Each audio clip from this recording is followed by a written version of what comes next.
ଜୟ ଜଗନ୍ନାଥ ସାଙ୍ଗମାନେ।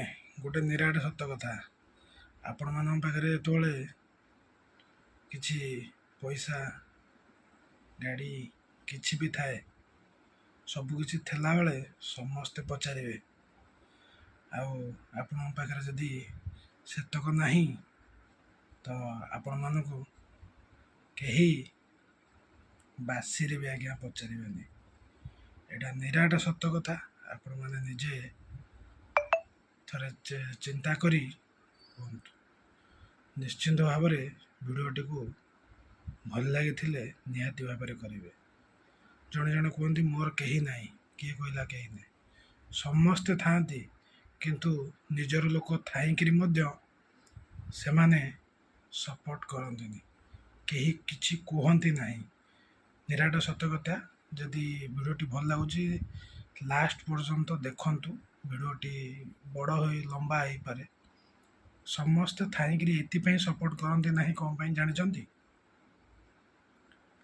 ଆପଣମାନେ ସବୁ କିଛି କରିଥିବେ ତାଙ୍କ ପାଇଁ, କିନ୍ତୁ ଟିକେ ଟିକେ କଥାରେ ସେ ସଦାବେଳେ ପାଇଁ ଚାହାନ୍ତି ତମେ ଯାଇକିରି ତାଙ୍କ ପାଦ ତଳେ ମୁଣ୍ଡ ନୁଆଁ।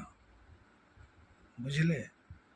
ଆରେ ଆପଣ ଭାଇ, ସବୁ ତ ଆପଣ କରିଛନ୍ତି, ପୁଣି ତାଙ୍କ ପାଦ ପାଖକୁ କ'ଣ ପାଇଁ ଯିବେ? ବହୁତ ଲୋକ ଅଛନ୍ତି ତାଙ୍କର ଦରକାର ଥିବ କିଛି କହୁନଥିବେ, ବାହାର ଲୋକଙ୍କ ଆଗରେ କହୁଥିବେ ନାହିଁ ସେ ମୋତେ ପଚାରୁନି, କଥା ହେଉନି, କିଛି ନାହିଁ। ଆରେ ଭାଇ କେମିତି କଥା ହବ?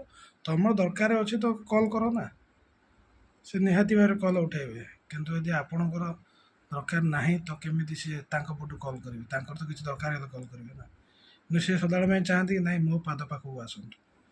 ବହୁତ ଲୋକ ଦୁନିଆରେ ଏମିତି ଅଛନ୍ତି ଭାଇ। ଦୟାକରି ସେଇମାନଙ୍କ ପାଇଁ ମୁଁ ପଦେ କହୁଛି, ଭଗବାନ ଯଦି ଚାହିଁବେ ଆମେ ଆପଣଙ୍କ ପାଦ କ'ଣ ଛେଳି ଗୋଡ଼, କୁକୁଡ଼, ମେଣ୍ଢାଙ୍କ ପାଦ ଧରି ପକାଇବୁ। ତ ଭଗବାନ ଯଦି ଆମକୁ ଠିକ୍ ରଖିଥିବେ ନା, ଆମେ କାହା ପାଦ ଧରିବା ପାଇଁ ବି ଯିବୁନି। ଏଇଟା ଠିକ୍ ମନେ ରଖିଥିବେ ଆଉ କେବେ ବି ଭୁଲିବେନି।